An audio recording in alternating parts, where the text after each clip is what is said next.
Eto na nga ba ang kinatatakutan ni VP Sara Duterte dahil unti-unti na bang mabubunyag ang kanyang mga itinatagong sikreto?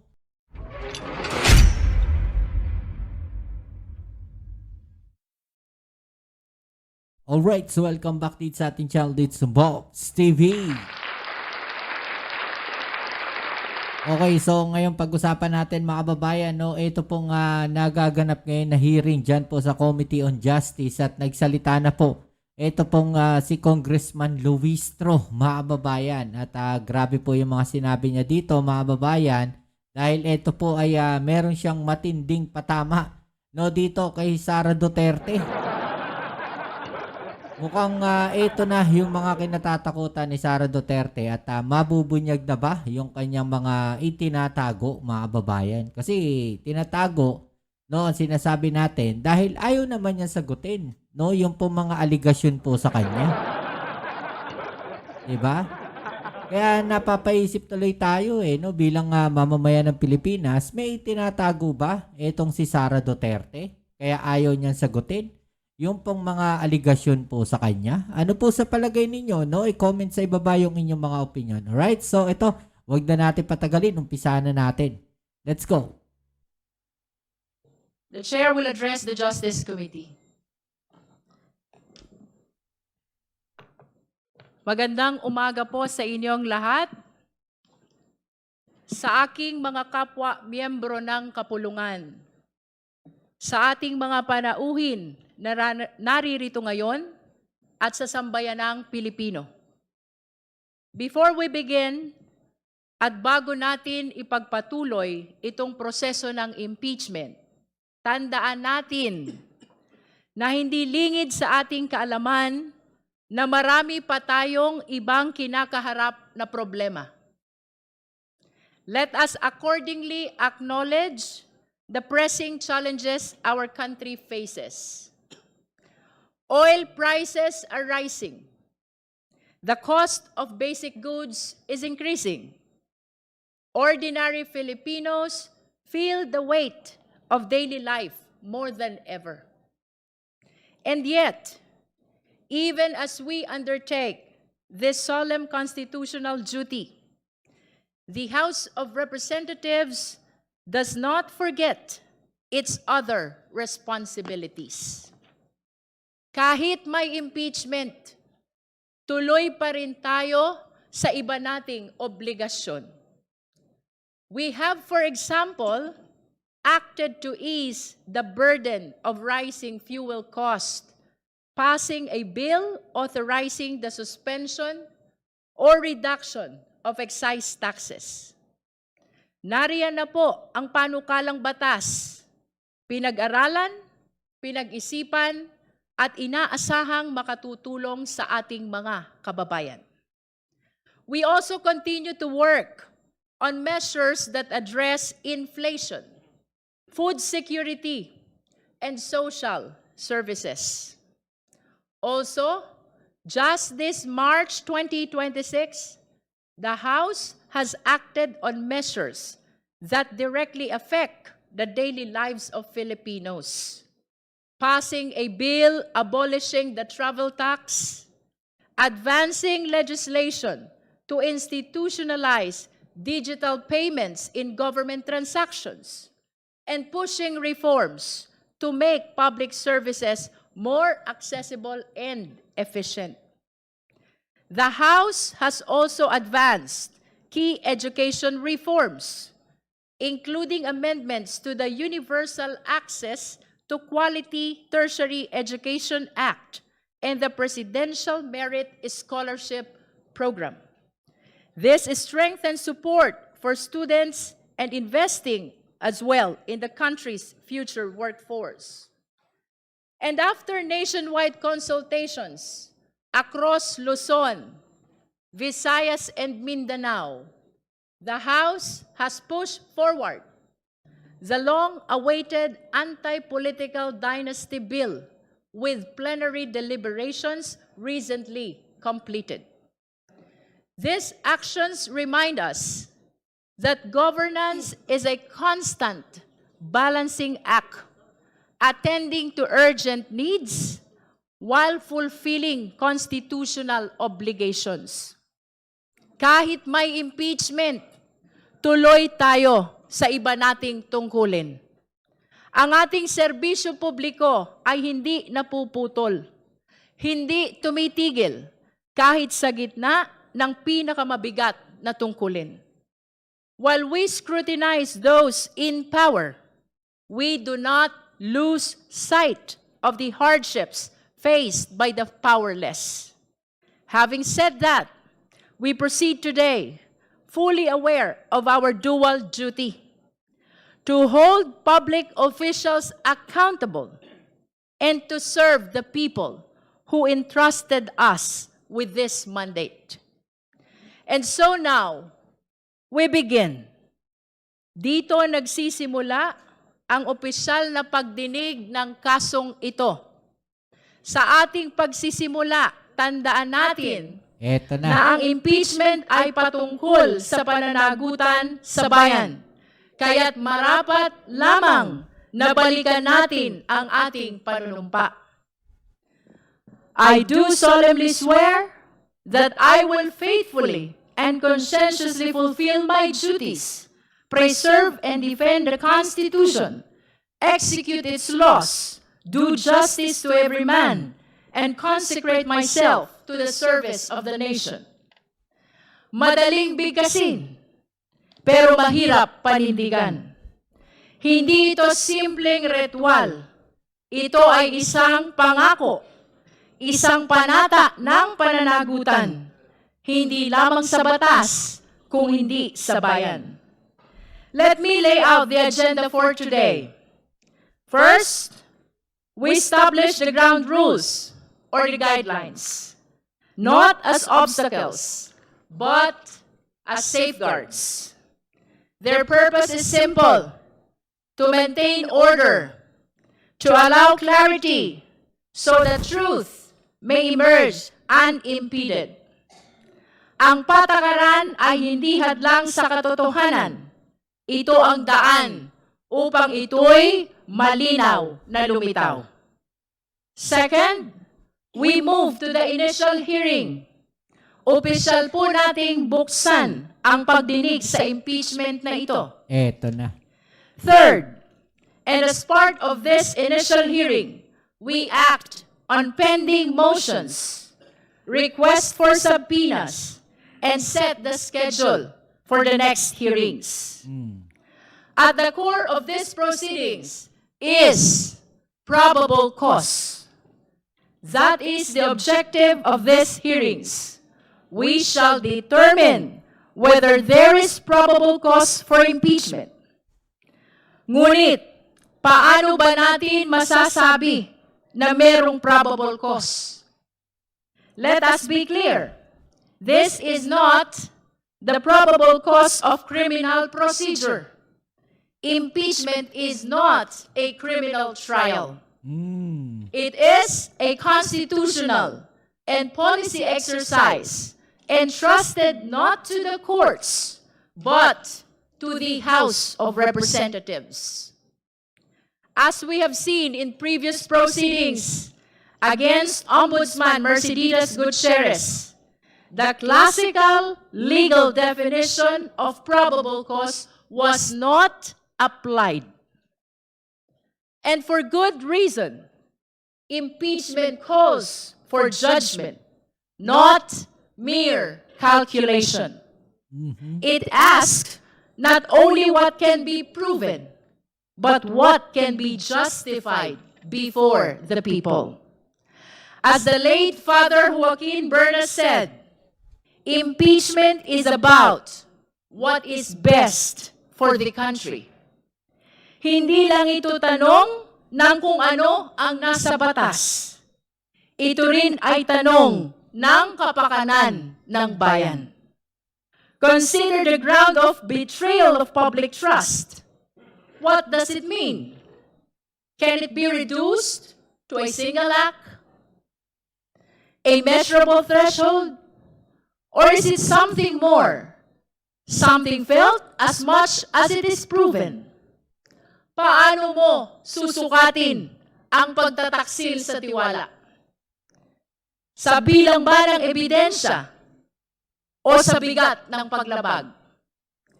We are confronted with serious allegations, threats against the President, accumulation of ill-gotten wealth, SAL-N violations, misuse of confidential funds, disregard of safeguards for transparency, and defiance of constitutional process. These are not trivial matters. They go to the very heart of public trust.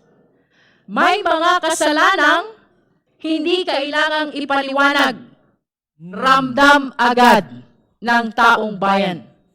The truth is, betrayal of public trust resists rigid definition. And if the standard is not mechanical, neither can the threshold to examine it be mechanical. Kung ang batayan ay may bahid ng moralidad, ang paghusga ay hindi maiiwasan dumaan sa konsensya. Conscience becomes our guide, not as a substitute for evidence, but as its interpreter. Evidence tells us what happened. Conscience tells us what it means. Ang batas ang nagbibigay ng balangkas. Ang konsensya ang magbibigay ng kahulugan. Meron kaya? Therefore, to determine probable cause is to listen, to weigh, and to decide, not by rigid formulas alone, but by what is just and right for the Filipino people. Ngunit malinaw sa atin, ang araw na ito ay simula pa lamang. Sa mga darating na linggo, sa mga susunod na pagdinig, hihimayin natin ang mga aligasyon isa-isa. Susuriin ang bawat ebidensya. Magtatawag tayo ng mga testigo. Eto na. Pakikinggan ang bawat argumento at titimbangin ang depensa. Today is just the beginning. The beginning of a process that demands patience, discipline, and vigilance. At sa prosesong ito, sisikapin nating maging tapat, hindi lamang sa batas, kundi sa sambayanang Pilipino. And in the search for probable cause, let us remember that what we are conducting here is merely investigative in nature, where the question is not guilt, but whether there is sufficient basis to proceed to trial in the Senate. At this stage, in this committee, there is no deprivation. No one is being removed from office here. No one is being disqualified. No final judgment is being rendered. Those consequences, if they are to come at all, arise only in the Senate, where the trial is held, where the evidence is fully ventilated, and where the full measure of due process applies. But this is not to say that due process is absent here. Far from it. We have to remember that whatever we do here in the committee must always be in accordance with the Constitution, particularly the demands of due process. The Vice President has been invited to participate.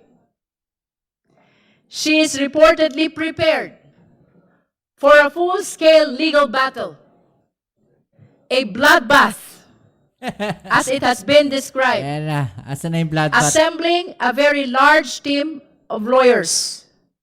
Nawala yung She is bloodbath. apparently ready to face the accusations and defend herself at length.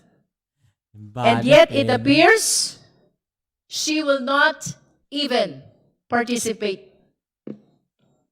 We recall the words of Justice Antonio Tiham Binanatan in the ng previous puto. impeachment against Chief Justice Maria Lourdes Sereno.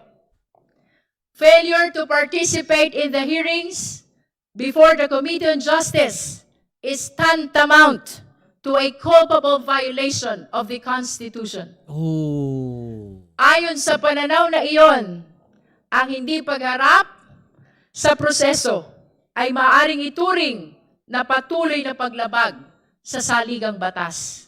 Yeah. Ang tanong ngayon, maaari rin ba nating sabihin ito sa Vice Presidente? Oo. Let us remember, the Vice President took the same oath. I do solemnly swear that I will faithfully and conscientiously fulfill my duties, preserve and defend the Constitution, execute its laws, do justice to every man, and consecrate myself to the service of the nation. Lahat ho ng kawani ng gobyerno, lahat ng opisyal ng pamahalaan, iisa ang panunumpa, iisa ang pamantayan, iisa ang pananagutan. Ang panunumpang ito ay hindi lamang pangako ng panunungkulan. Ito ay panata ng pagharap sa pananagutan at paggalang sa saligang batas. Dito sa komite, susundan natin ang saligang batas. Hindi natin tatalikuran ang ating tungkulin. Iyan ang inaasahan ng taong bayan. Hindi pag-iwas, kundi pagharap. Hindi katahimikan, kundi pananagutan. Sapagkat ang panunumpa ay hindi lamang binibigkas sa simula. Ito ay pinatutunayan sa bawat pagkakataon na tayo ay sinusubok. So regardless of the participation of the Vice President, and even in her absence, this committee will proceed. We will do our duty with resolve, without hesitation, and without delay. The Constitution entrusts the House with the exclusive power to initiate impeachment cases. And this committee stands at the forefront of that responsibility. Tayo lamang, ang Committee on Justice lamang, ang tahasang binigyan ng ganitong tungkulin sa saligang batas. In the end, this is not merely a procedural exercise. This is a test of judgment, of conscience, and of courage. Let us proceed with diligence, with fairness, with honesty, knowing that our actions today will echo far beyond this chamber. And so we return to where we began. Sa huli, babalik tayo sa ating panunumpa. I do solemnly swear that I will faithfully and conscientiously fulfill my duties, preserve and defend the Constitution, execute its laws, do justice to every man, and consecrate myself to the service of the nation. Madaling bigkasin, pero mahirap panindigan. Ang tanong, para sa lahat ng kawani ng gobyerno, para sa lahat ng opisyal ng pamahalaan, para sa Vice Presidente, tinutupad ba natin ito? Pinaninindigan ba natin ito? Iyan ang tanong na sisimulan nating sagutin dito sa impeachment na ito.